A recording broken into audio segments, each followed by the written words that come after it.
The Human Torch is applying for a. Bankroll. Oh, we got a special treat for you. You know what we're gonna do today? We're gonna talk to vintage baseball players from coast to coast and border to border, talking about vintage baseball for about half an hour or so, and then we're gonna get more involved in their lives. I'd introduce our next guest, but we started a couple minutes early. We'll introduce him when he comes into the room. This is the Roller Out the Barrel show. I am B to the double R, R to the double L, the barrel roller. Wow. Joined by my co-host and friend, the gentle lover, Rudy Swampbox Frias. Rudy, how you doing? That's right, life partner. I'm doing great. Yeah, we were just discussing our weekend activities. Yours were a lot more fun than mine. Tell me about these two festivals you went to with your family over the weekend. Oh, well, the Day of the Dead festival is something that we discovered about 4 or 5 years ago, actually. And yeah, man, it's a celebration. The Day of the Dead, for those who don't know, is November 2nd, and it is a celebration of life and remembrance of people that are no longer with us. If you've seen the movie Coco, you're familiar with it. I would also recommend you check out the movie The Book of Life. It's a great movie. But no, it's great food, amazing art, good music. It was a lot of fun. And then we switched it up and tackled the Italian festival, which here in Columbus, Italian Village is like maybe 4 blocks right before you get to the heart of the downtown. And so they cram all this stuff into like 2 blocks, and thousands of people show up. So if you don't get there early, you're like shoulder to shoulder. Luckily, we're old, so we got there real early. And yeah, man, you just, oh gosh, eat like pizza, drink wine, cannolis, calamari. That's a spicy meatball. That was beautiful. But no, it's just a fun activities to do in the fall here in Columbus, Ohio. What you said? What did you do this weekend? You said it wasn't fun, but you know what? Well, I cleaned my garage and I got into all my vintage baseball stuff from the festival. And I just want to thank everybody for their kind donations of items they left behind at the festival that I have no idea what's yours, but there's some interesting stuff in there. So thanks a lot, You everybody. got a lost and found. I love it. There's somebody didn't pick up their T-shirt too, so I got I got to try to contact this woman who lives in Illinois. I would assume she has some affiliation with the Lamont team. I'll see if I can get her a shirt, but no one's ever contacted me about it. That's right. If you're listening to this and you attended the Michigan Vintage Baseball Festival and you left something there, reach out to Barrel Roller. No, it's mine now. I mean, I keep it. You see this? I keep it. uh, so I didn't realize how much vintage baseball stuff I had. So it was time to pull out. See, we have in the back of our garage, we have this closet area. So we do this thing where we pull out all of the Christmas decorations and put in all the baseball stuff. And we did that, and then we just cleaned the rest of the garage while we were at it and painted the floor. And Let, let me ask you this question. You mentioned pulling out Christmas decorations. Are you a Halloween decorator? Oh, look at that. Look at that. For our listeners who can't see, there's a cute, adorable puppy dog on the screen right it's now. my French. It's my Frenchie, Jack. Oh, that dog's kissing you. That's a thing. I love you, baby. Ooh, I don't. And I am a huge Halloween decorator in my heart. But we live on a halfway busy road and we do not have a sidewalk. So we don't get any trick or treaters And when you can't enjoy the Halloween season fully, the day after, when you have to start tearing down Halloween decorations, it's no fun. Interesting. So most of our, when I got married, my wedding reception was a Halloween costume party. Oh, I've seen pictures. So we have a lot of decorations left over for that, but those are mainly inside stuff. I don't know. I love Halloween. I wish I could get trick-or-treaters or people would, putting up the decorations. People are driving by at 45 miles an hour and they ain't got no time to see that. So I see that. I see that. yeah. Well, our guest has arrived. All right. Well, let's bring him in. Our guest, coming to you from round on the ends and high in the middle from Dayton, Ohio. He is a member of the Dayton, Ohio Clodbusters, but you're part of a good team when you just say Clodbusters and everybody knows what you're talking about. He is a man that I know nothing about and Rudy is familiar with, I believe. Yeah. He is Mark Willis. Mark, thanks for joining us. Hey, happy to be here. How's it going, Mark? It's going good. Good to see you. I saw you up in Columbus. Yeah. No, we watched your match. Remember Barrel Roller, their really great match with the fungi? Yes. Yeah, that was fun. That was like one of my favorite matches of the weekend, and we never got a chance. Believe how far Albatross hit that ball. Oh my gosh! Like, folks, go back into the archives, listen to the play-by-play of that game. It was the hit of the weekend. He crushed the ball to the bridge. It was amazing. Yeah, perfect timing too. We needed it. I know. Oh. So, Mark, coming from a guy who is not familiar with the Clodbusters, and I'll put you in my timeline, or I'll put you in my timeline, whatever. Here's the timeline that's going to happen. Okay. I joined the Bay City Independence. This is about 10 years ago. Okay. I want to say, and Saginaw had started the run at the World Tournament. Mm-hmm. So everybody talked about the Clodbusters, the Clodbusters, the Clodbusters. They are the pinnacle of the sport. They were the ones. They. And I've never seen you play the Clodbusters I'm talking about. Yeah. I've never run across the Clodbusters in a match or seen or heard much about the Clodbusters. So it was almost like too good to be true. Like, I want to see these people and I never run into them because you dominated the World Tournament just before my time. So I didn't get to see any of that. And then everybody talks about Mark Willis. Mark Willis was part of the club still back then when they were dominating the World Tournament. And you are a very, very loved and respected guy in the vintage community. That's all I've heard this week is Mark Willis. And quite frankly, I'm sick of you, Mark.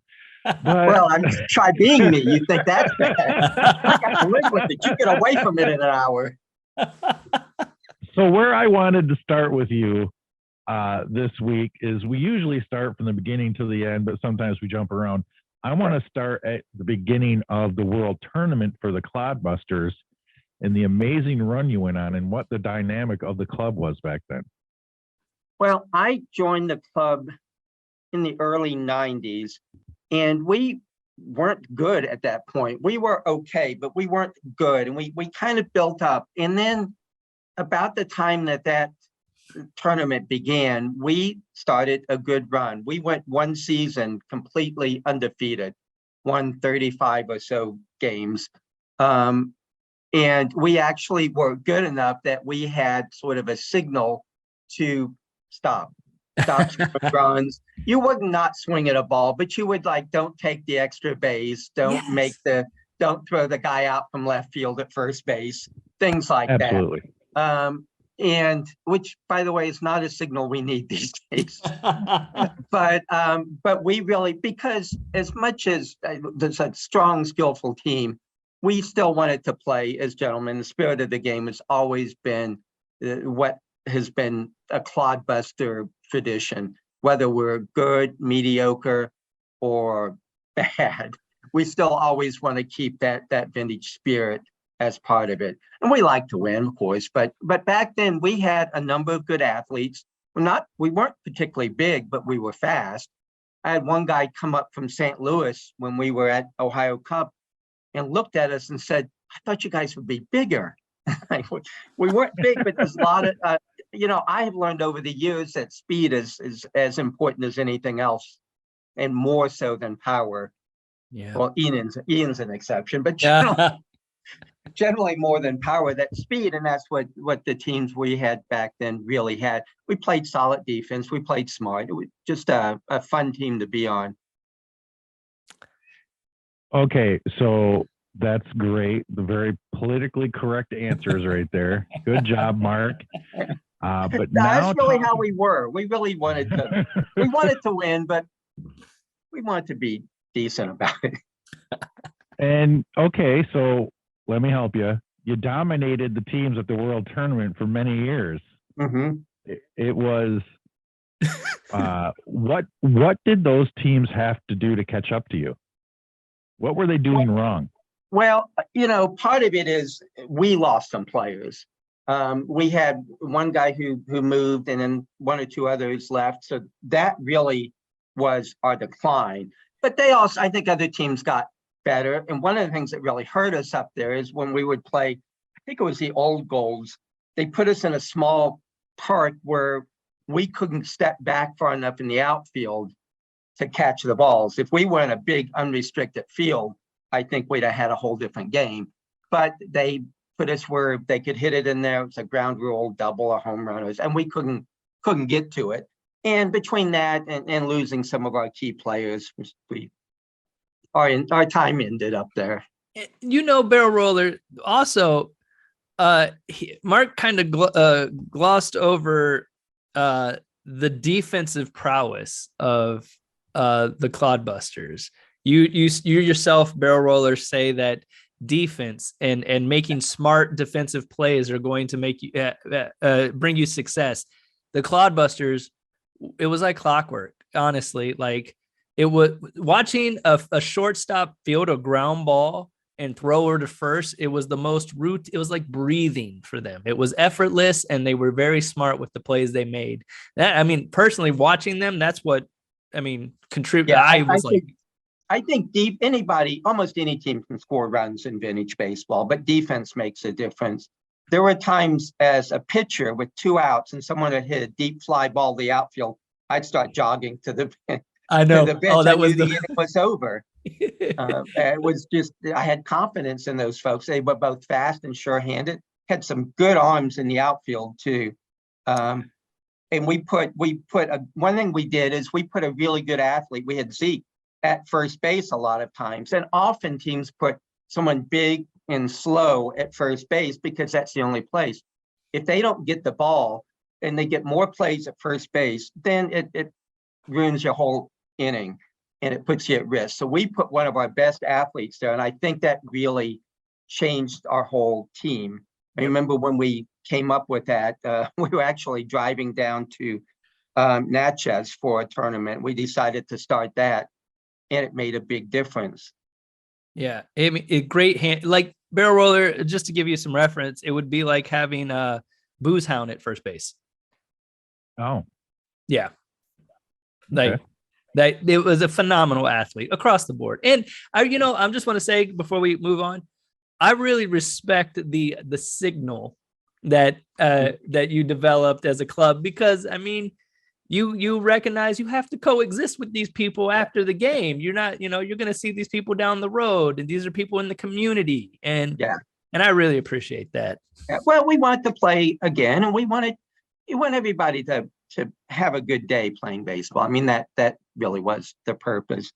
But it was fun winning that first one. When we went up there, we had won a lot here locally, but we didn't know how we would stack up against. And Bay City was one of the teams we'd heard about. And I think that we might have played them in that final game. So we didn't know how we'd stack up. And it was exciting. There was a lot more running. They were very, very open. We played some where you could steal anytime. There was no limits. and our team worked well with that. But it was exciting. I think it came down to the last out in that first game, and when we won it, it was pretty exciting. I have to tell you one story too. We had a rookie out in left field. Last inning, we were up by maybe 1 or 2. There were a couple guys on base. Someone lifts one deep into the left field to this rookie, and he catches it on the fly, ends the game, and we're running around, and he's standing out there. He finally comes in. He said, "I thought there was just one out and we were going to lose." He said, "If I knew the game was on the line, I'd have been too nervous to catch it." Oh. So thank goodness for naive rookies, I guess. Right. So a couple of the notes I wrote down. One, if I understand you correctly, the Clodbusters' reign of terror at the World's Tournament would have lasted a lot longer if they wouldn't have gypped you and put you on short fields. I think that's one thing you're saying. It would have lasted longer, and I can't say they gypped us. It's just the style of play. But, I think we might have got another year or 2 out of it, but I think we were maxing out then. Teams were catching up and we were slowing down. So, and we had one where it was rained out. We were headed to the finals, I think, and it was rained out. Mm-hmm. We beat Akron 1-0. I remember the rain pouring off the brim of my hat to get to that game to before it was canceled for the whole tournament. It's a nice place to play too. Have you guys played up there? You played up there, really? Oh yeah. A great place to go. Yeah, you guys won it one year, didn't you? Yeah, it was after you guys stopped showing up. Yeah, we won it. And yeah, this is a fun place to play, and it's one of the things I've liked about vintage baseball is traveling, seeing different places. We played at Old Bethpage a few times. We played at down in Mississippi at Natchez, and tournaments all over the place. Hobart's still one of my favorite places. So doing the traveling with the team's always fun too. Yeah. After you guys stopped going, Bay City kept finishing in second. So that kept happening. That never changed. The Buffalo Bills of vintage baseball. You touched on a subject, and we like to get, we're a vintage baseball podcast. So when a subject comes up that should be addressed throughout the community, I'd like to take a couple of minutes to talk about it. Running up the score, you say your club had a signal when it was time to maybe take the foot off the accelerator so much. There are teams, there are clubs, there are mindsets in the vintage community that say running up and beating people 70-7 was accurate, that it was accurate back then and nobody should get upset about it. Now, it was accurate, but that's a whole different time with a whole different people, with a whole different mindset in a whole different situation. So talk more about your thoughts on teams running it up and why they shouldn't in this situation. Well, and you're absolutely right. It is accurate. If you read old newspaper accounts and you look at the scores, it 70-9 or something's not uncommon. But, it doesn't feel right for us today. And I don't have a whole lot more than it just doesn't feel right. We will have lunch or dinner with these folks afterwards. We want to play them again. If it was a tournament, we'd want to be invited back. And if you're a new team, and I played on teams, I played on a team 1 year before I was with the Clodbusters. You don't learn much getting plastered like that. It's not an educational opportunity. It discourages people. We want to build up the vintage baseball movement. We want more people playing. And, people don't come back if they lose like that very often, and they don't want to schedule you again. It's dispiriting. I don't have the desire to do that. And while we see that in like newspapers, one thing that I've always wanted to know more about is, the newspapers covered the biggest games and the biggest teams, but I think there were smaller teams too who played with maybe a little bit of a different approach. I played all kinds of baseball over the decades. I was going to say years, but it's decades now. And, you see all kinds of different approaches. So I had to assume that back then there were different teams that approached things differently too. We only know about the small section that's covered in the newspaper, occasional diary. Yeah, it's interesting that you say that. I mean, there's a lot of things that were or would be considered accurate and appropriate for 19th century that are not exactly appropriate for the 21st century. Yeah. I mean, and I always come from the standpoint, well, having been on the receiving end of a clodbuster stomping, like it kept people engaged in like in the crowd, not just the team, but like nobody wants to show up and watch that happen. Like they, and then you can have, and I've always attested that the clodbusters were always that tough but fair. They would give you everything they had, but they weren't giving you anything. You had to earn every step of the way when you played the clodbusters, and I always respected that about that club. I'll be honest, we want to win. And I still do. And not only that, but I want to do my best. I get upset with myself if I leave a guy on third or something. I lose control when I'm pitching, and it takes 5 or 6 pitches before a guy can get a pitch to swing at. So I want to do my best, and we did as a team. But on the other hand, if there were close calls, we expected everybody to be honest about it. And if you weren't sure, and the guy on the other team said, no, I'm definitely safe, you take his word. Okay, you're safe. And you don't keep complaining about it. And we trained, that was part of our practice. That was part of our training. We would discuss that. I remember having a few folks on the bench where they yell at the ump or another player. And you go say, that's not how we do it here. And 1 or 2 would leave the team. It's like, well, it's not the right team for them. That's cool. There's church softball if you want to be mean. I love that. Right. And then they get into a fight in the parking lot because that's church softball. Yes, teams, you have to break bread with this team afterwards. Halfway through that game, they've already decided they're not scheduling with you again. And you're not thinking of long-term effects, but Rudy and I always say from day one, we want to win. Everybody wants to win. That's the whole point. That's why scores being kept. But there's a difference. You can win with class, or you can be a softball team. And I prefer the teams that win with class. I will lose to a team that wins with class every day of the week, and it won't bother me.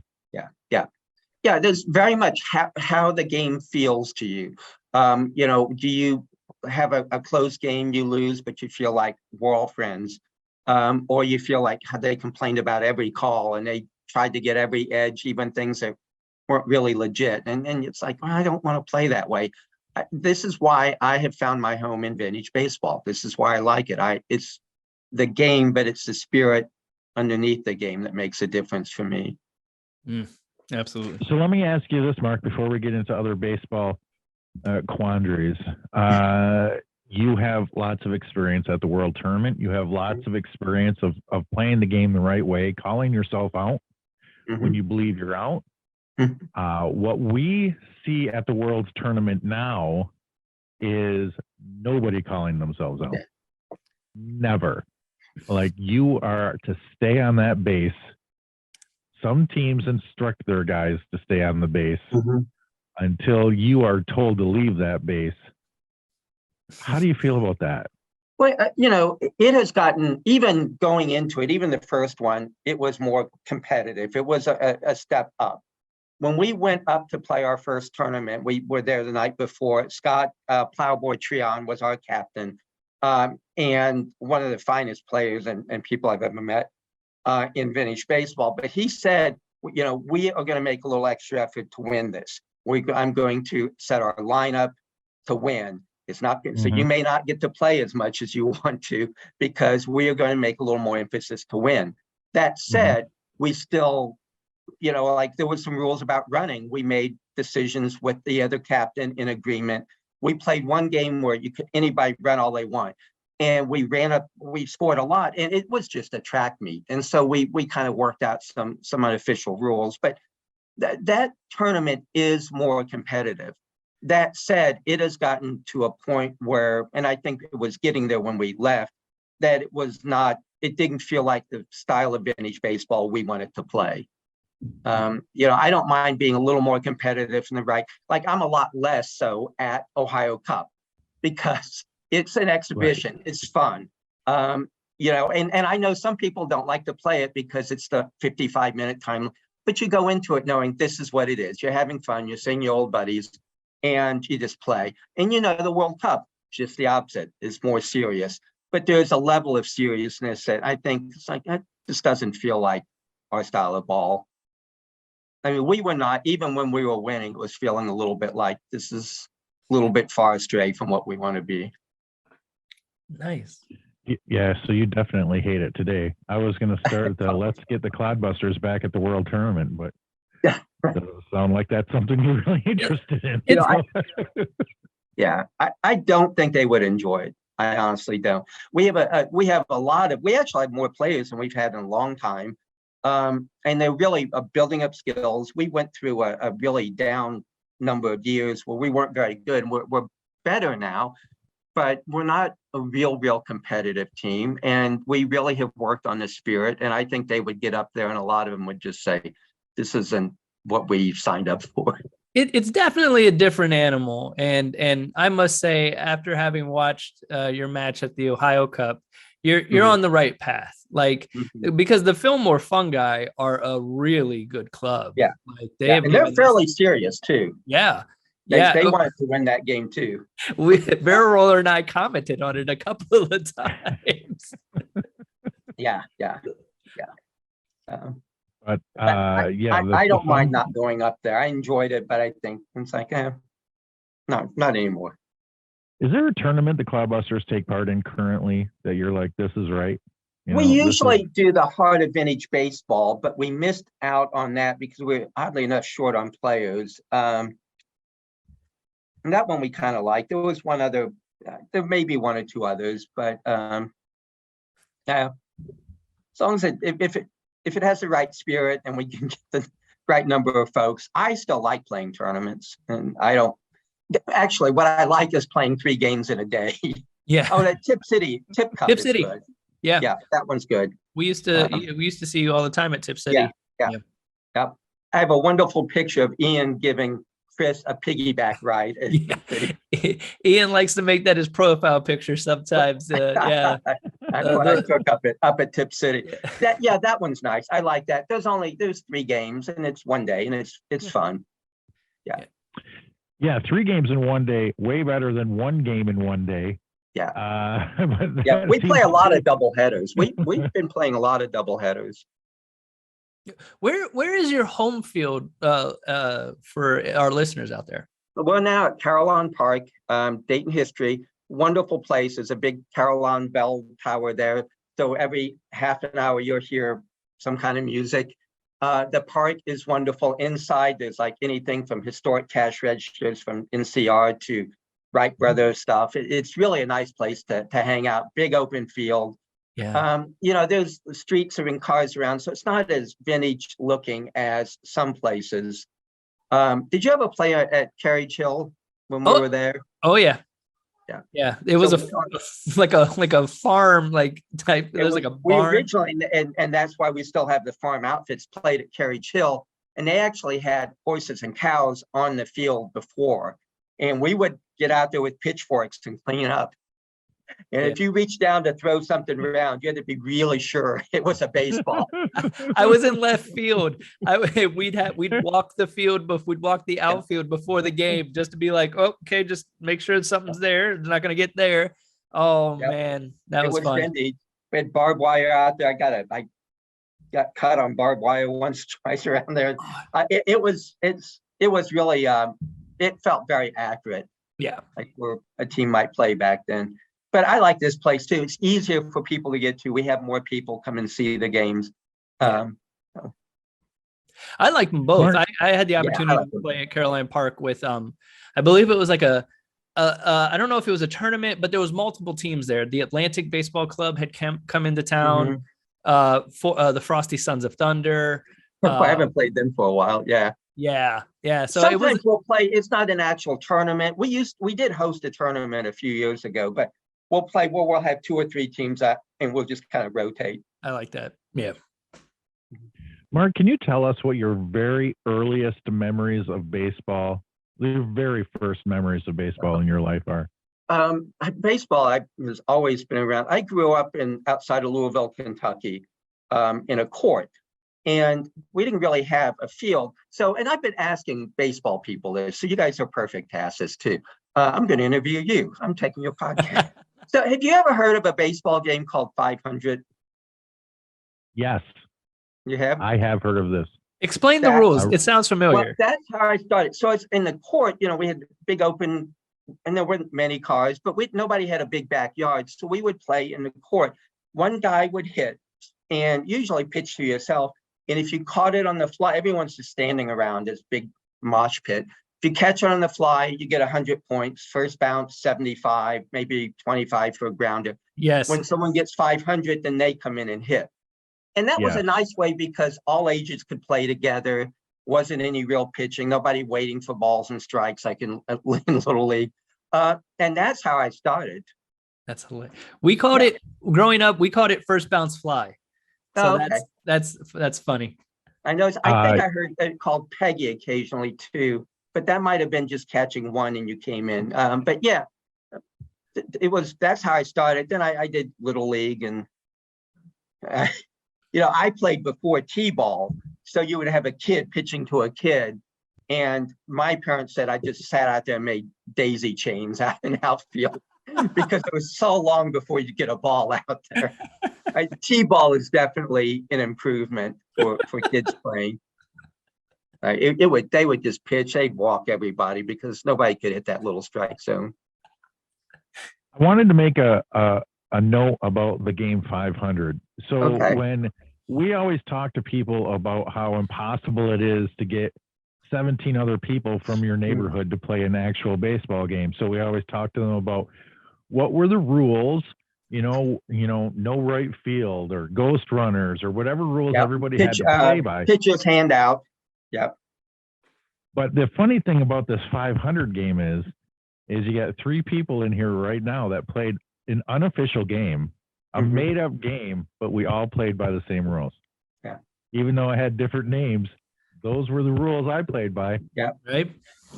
And that's interesting too, because even thinking about vintage baseball, because I'm still amazed at how quickly it spread without TV or YouTube or anything.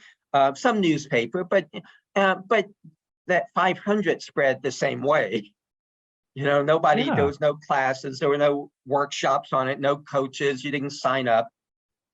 We played a lot of backyard ball. We played wiffle ball and all that. And I still think that I like Little League. I like the organized stuff, but we learned a lot having our own games. I lived in Montana for a while on base. My dad was stationed out there. And we had another barbed wire outfield and a playground. And the other side was a flight line. We might have B-52s taking off or something. But we ran our own games. And at one point, we mowed a field and we had our own games out there. And we had to organize everything. And we would trade bats. One guy wanted my bat, so he made a bat with my name on it to trade me. But we organized it all ourselves. And I think you learned a little bit about how to run things, how to deal with people when you did that yourself as a 7th grader with a bunch of other 7th graders and no coaches around. I love that. That's like coming from, I never really baseball wasn't played in my neighborhood. So I only got to play baseball in the summertime or in the backyard with my brothers. And so you definitely, especially during the time when it wasn't baseball season, we were coaching and my parents were a part of it as well, my mom and my dad, but it was kid driven, kid focused. And you learn a lot. There's a lot of social, emotional growth going when you have kids owning and operating an activity. Absolutely. Yeah. When there was a fight about safe or out, you guys had to figure out how it went. You had to make the decision. And those are kind of human skills that are useful throughout life that I'm afraid if people only play organized kid ball, they lose that. Nothing wrong with it. I think you should play, Little League or whatever. But, I still play. I've got grandkids and we still play 4 or 5 of us in the front yard, wiffle ball or whatever with ghost runners. And yeah, because you know why. The thing is that organized and travel ball and all that stuff is fantastic. But it does come with a price, and the price is that not everybody gets to play sometimes. Like, and when it's family or community, and this is what I think is so special about vintage baseball. You show up, you get to play. Everybody's getting to play, and that's fantastic. And in some of those really well organized like travel teams, I mean, if you get to play, you don't always get to play where you want to, or where you don't always get a chance. It's like, well, I think I could be a pitcher. Well, the coach's son is a pitcher. Don't even go there. So you may end up losing out playing time because you're not in your best position. I like having the home family sort of leagues, neighborhood leagues. I think there's a lot to be said for them. Nice. Yeah. When you got older, did you play in high school? And any I played some in high school. But my main sport in high school was wrestling. But I played baseball some too, but I did better at wrestling. And then after high school, I played some softball for a number of years off and on. I never clicked with softball. I liked to play just because I liked baseball, but none of it either was too much beer or too serious. I never found just that Goldilocks for me for baseball. Let's go back to the wrestling. Did you how well did you do at the wrestling? Did you win any notable awards? I was ranked 3rd in the area. I won some tournaments. So I did. I got a few scholarship offers, but I was I had a number of injuries. I was like, I don't want to do that. And I got tired of cutting weight. I was what was the weight class? I was 136 my last year. And then I would get up to, like, between matches, I'd get up around close to 150. Yeah. So it's like, I don't want to keep doing that. Were you running in garbage bags? I absolutely ran in them. I slept in them. I ate hard-boiled eggs and a cup of tea as my feast. Yeah. Oh, man. Yeah, you can tell that's why wrestlers are not very high on the pecking order of high school athletes. Do you still have your singlet? No, I do not. I do not. It belonged to the team, but I really enjoyed it. It's a good sport. I like the mix of you practiced with the team, but you competed individually. And I like that you could be a state champion at 98 pounds. That was kind of cool. So, yeah, it was fun. Hey, so you were talking about how softball never caught you. So when you came across vintage baseball, it probably wasn't a very hard sell to you. How did you come across vintage baseball? So I worked at Dayton Metro Library for a long time. And I had a friend who worked at Dayton History. They collected a lot of documents and things. So we did some work together and got to know each other. Well, the Dayton Historical Society created a vintage baseball team called the Dayton Ducks, named after one of our famous minor league teams from the 30s. And they said, look, we're looking for players. It's like, oh, yeah, you're right. It was no hard sell. It's like, when and where? I'm there. And so the Dayton Ducks played one not very memorable season. Let's put it this way. We did not have to worry about running up the score.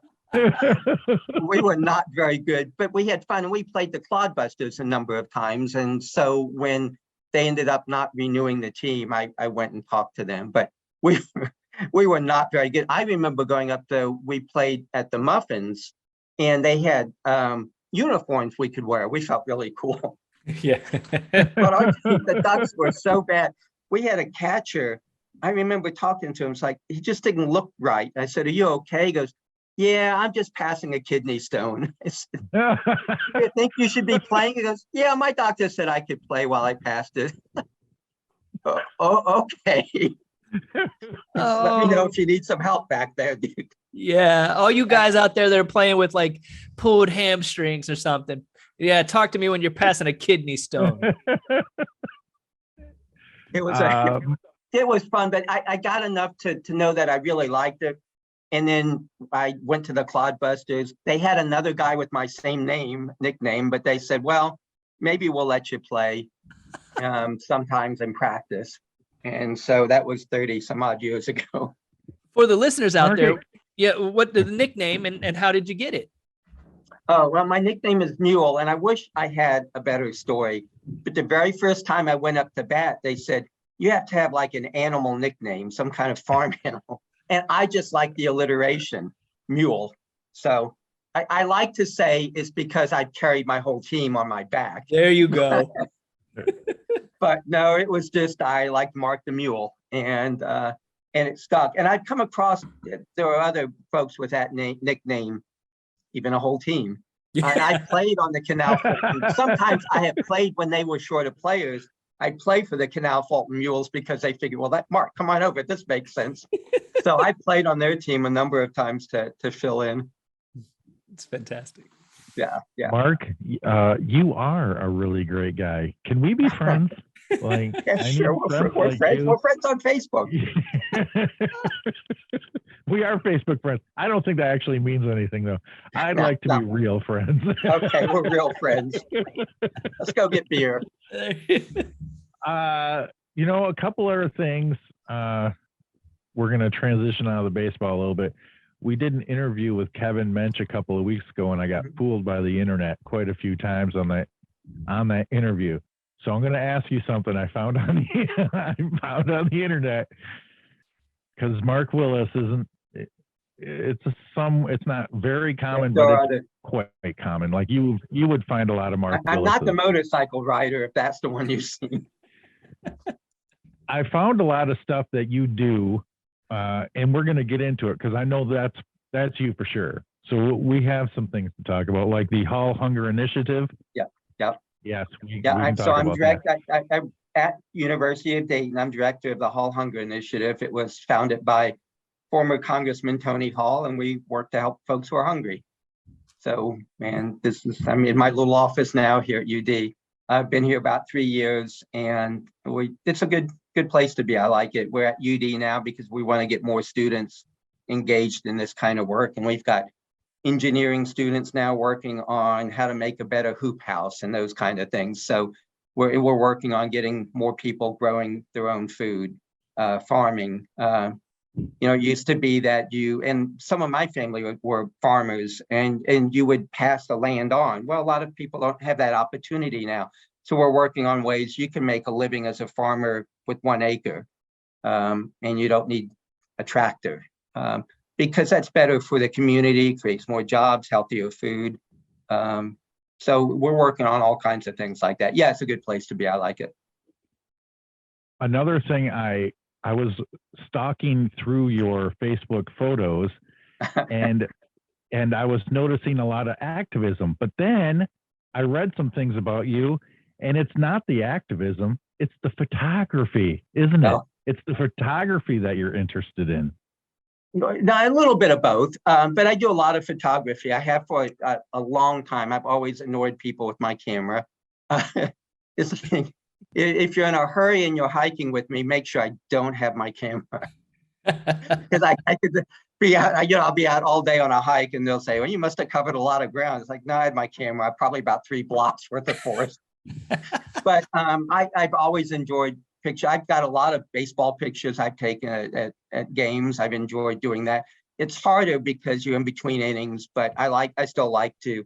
I've done a lot of sports. I'm doing a lot of nature photos, especially when COVID was hitting. You couldn't go to movies or festivals. Even our baseball seasons got really shortened. So I've always liked to hike. So I was out in the woods taking a lot of nature pictures, trying to get better at that. I like it. It's something I've always enjoyed.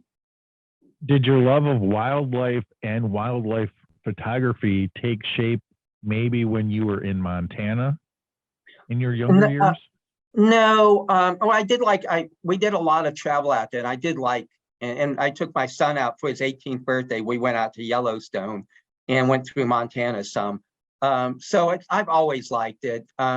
I think it was a whole different place to see it because I hadn't seen anything like Montana. Grew up in Kentucky and Ohio in this area, and it's a whole different look. So yeah, it made me want to get out and see more of the country, see more of those areas.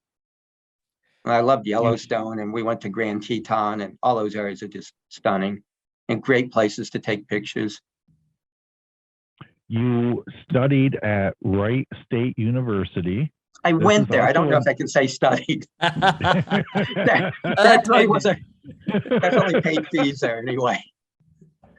Two different things. What were you majoring in at Wright State? My degree's communication, a BA and BS, as I always like to call it.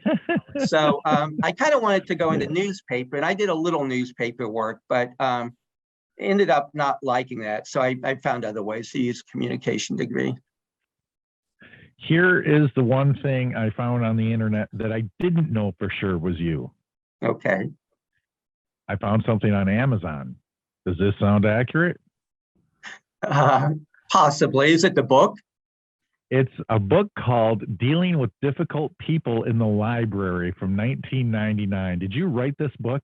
I absolutely did. So I worked at Dayton Metro Library for a long time, and I learned that, and I did community relations, so I was sort of the PR guy. But one of the things I learned is that if you do great press releases, you do great programs, people come in and the staff is grumpy, then your whole thing falls apart, right?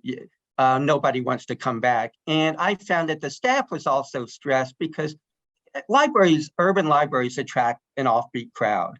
You know, we had a lot of homeless. We'd have people drugs and drinking. Sometimes there would be fights with teens. So librarians were not always comfortable dealing with that. And it didn't bug me too much. I worked for a long time at Suicide Prevention Center as a volunteer, and I learned a little bit about how to defuse and how to handle things. So I did a few workshops on it, and the American Library Association asked me to write a book on it. So I did. And then once you write a book on something, people think you're an expert. So then I got invited to speak lots of places, and it was kind of fun.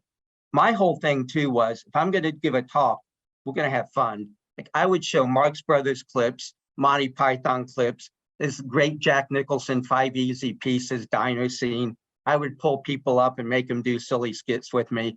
I'm not going to bore you for an hour and a half. I may annoy you, but I'm not going to bore you. And I tried to have funny quotes and everything through the book. And I got to tell you, so I have a 10-year-old grandson, Eli, and he texted me a copy of the book. He found it somehow on Amazon, and my 10-year-old grandson is now going chapter by chapter and reviewing it for me. So yes, if you go to Amazon and you look up the book, Dealing with Difficult People in the Library, you can buy it in the paperback form for $28.99. But there's also the deal of the century, which is there's 14 available copies used for $7.57. So that's where I'm headed. Yeah, and you should. You should. It's a little dated. Some of it, especially the bits about the internet. The internet was very new back then, but some of it still would probably be okay. Yeah, I worked at our library. Always had book sales. That was one of our big things, and I ran the book sales. And the first time I saw my book in one of the book sales, I was pretty heartbroken. I gotta tell you. Libraries are such an undervalued resource. I feel like I work in I do social service. I oversee after school programming for kids, and the libraries reach out to us all the time. They're like, look, when we get young people in, how do we keep them in and entertained without just the laptops? And so like I librarians and people who work at libraries I salute them all the time. They're doing good, meaningful work. I have worked there for 26 years, and I felt the same. We did a lot of work with literacy, did things to help the homeless. We did all kinds of displays. We did some good things even on baseball in Dayton. We did a display on early baseball and tracked down an old field and got a plaque put out there and things like that. So it really it's a good place, and they have really made them even better for community gathering spots, making sure people can't afford computers and internet. I mean, you can't even sign up for food stamps now without a computer. So you can go to the library, get all of that, get help. Yeah, you're right, underutilized, underappreciated.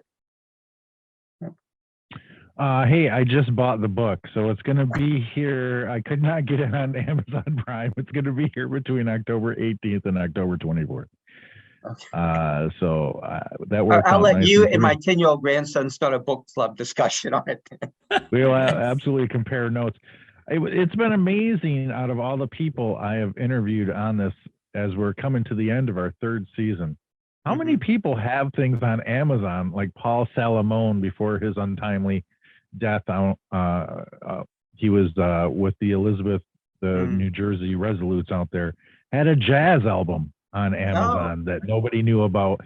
And there's a couple more I can't remember off the top of my head. We just interviewed Johnny from the Providence Grays, who has who appears on a jazz album that's on Amazon, and he had a solo song. Oh my God. Do I still have that on this thing here? Yeah. This is a guy from the Providence Grays. You love this song. We love this song. Baby, put out the light.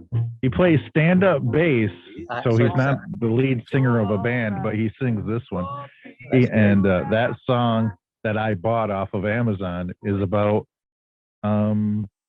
spending some time with an ugly woman, according to Johnny. So, honestly, though, not the ugly woman part, but it's one of the things I like about vintage baseball. You know, in most of our, when you work around people that are similar. No matter what, if you're doing construction, if you're doing, kind of social service work like we're doing, you work around similar people. I get to baseball, I've got such a wide range of folks that you're with, and it's kind of nice. That's another nice thing. It gets you out of your little rut, and you around all kinds of different people, both on my team and I feel like I've made as many friends on other teams as I have on my own, partially because I annoy my own team too much. Well, the other ones, they see me twice a year, really helps. Yes, but that's when you know you're doing it right. When you look at your schedule and you're pointing out games because of the people you get to see that day, as opposed to the match that's about to happen on the field, that's when you know you're doing it right. And I have a feeling that to a friend, it's like, we're going to go play. This group's one of my favorite teams. I love playing them. The great group of guys. And Fred said, you say that about every single game. But you know what? I think it's generally true. I don't think I realized I said it that often, but I think it's true. I think because vintage baseball attracts a certain kind of person. A lot of folks, you, Rudy, and your brother, you guys could be playing at a much more competitive level. You guys are really good athletes. You're good ball players, but you don't wave me off. It's true. but you guys have the right spirit too. You like this.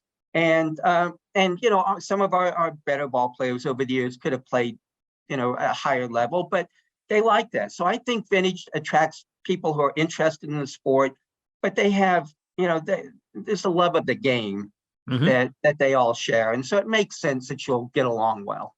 Absolutely. Yeah. You might be different career fields, but you've got that right, or the same spot of baseball. Yeah, absolutely.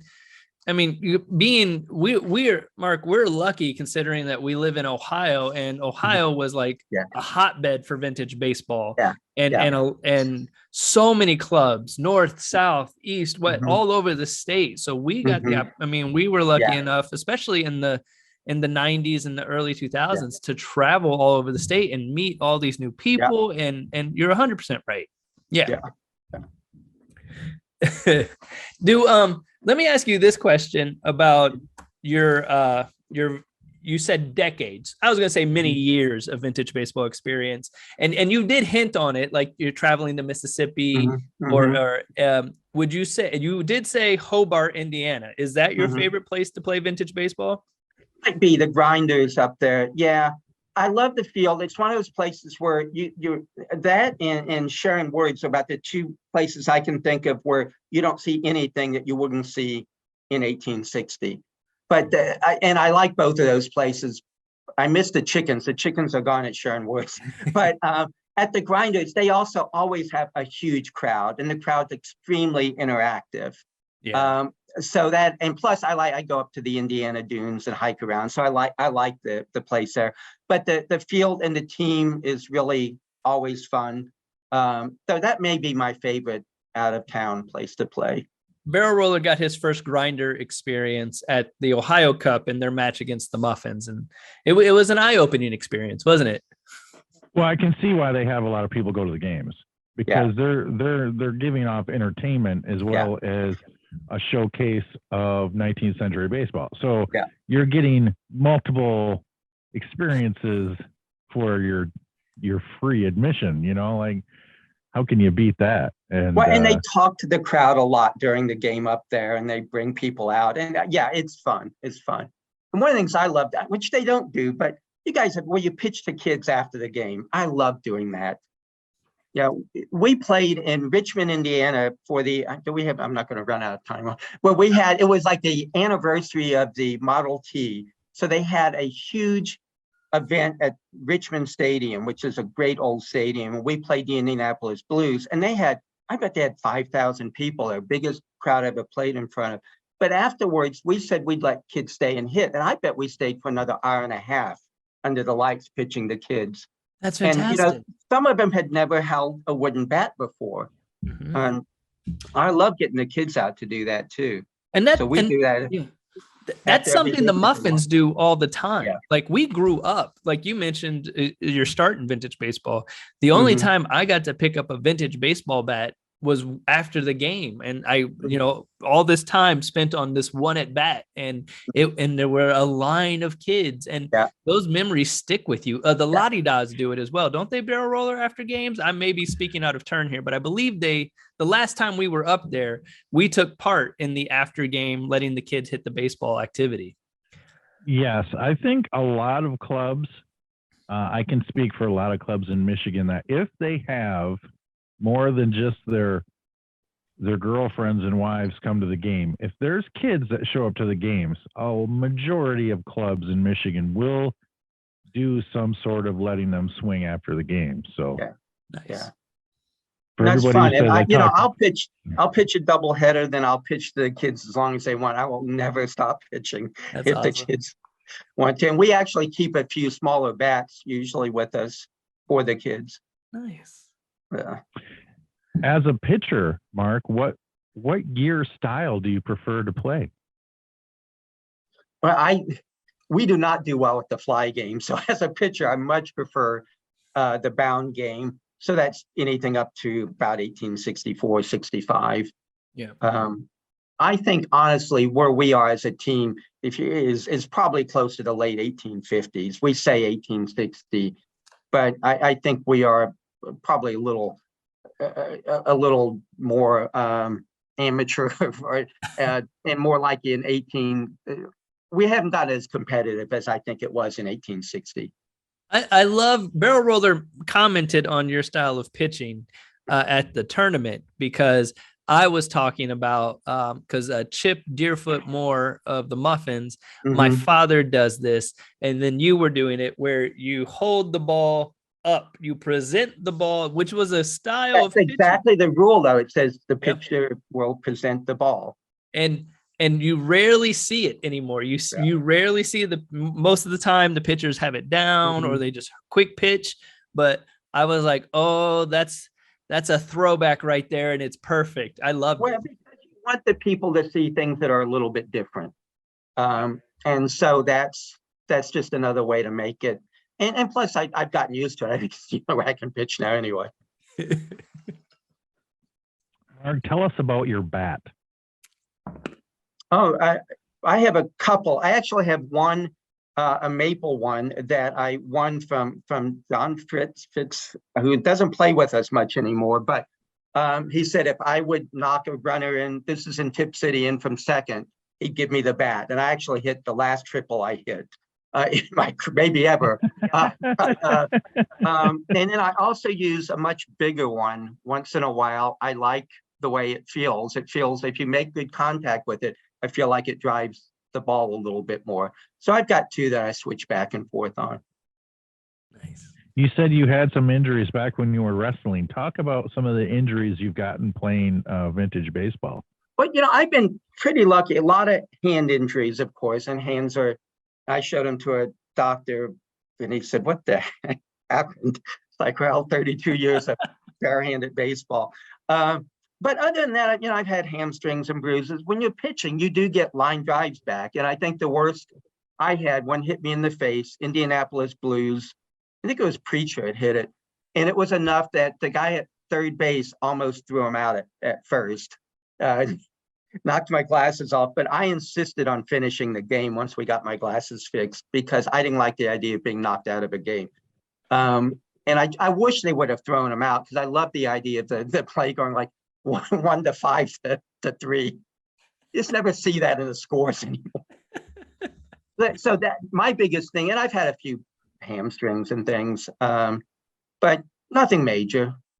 I've never had to get a splint. Well, I've had a few splints, but no cast. I don't know if I've ever had any broken. So I've done okay. It's really something you never think of. Sorry, barrel roller. You never think of it as a pitcher when you're hurling, like the line drives coming back at you until it happens. Like, no, I think about it. If you're a pitcher and you've got Ian up there who can pull an airplane, and you're like, okay, by the time I let go of this ball and he swings the bat, we're going to be about 38 feet away from each other. Yeah. But I know he would say nice things at my funeral, so that helps. I'll ask poor Mule. I knew him well. I know how different hitters hit now, and I also know which ones.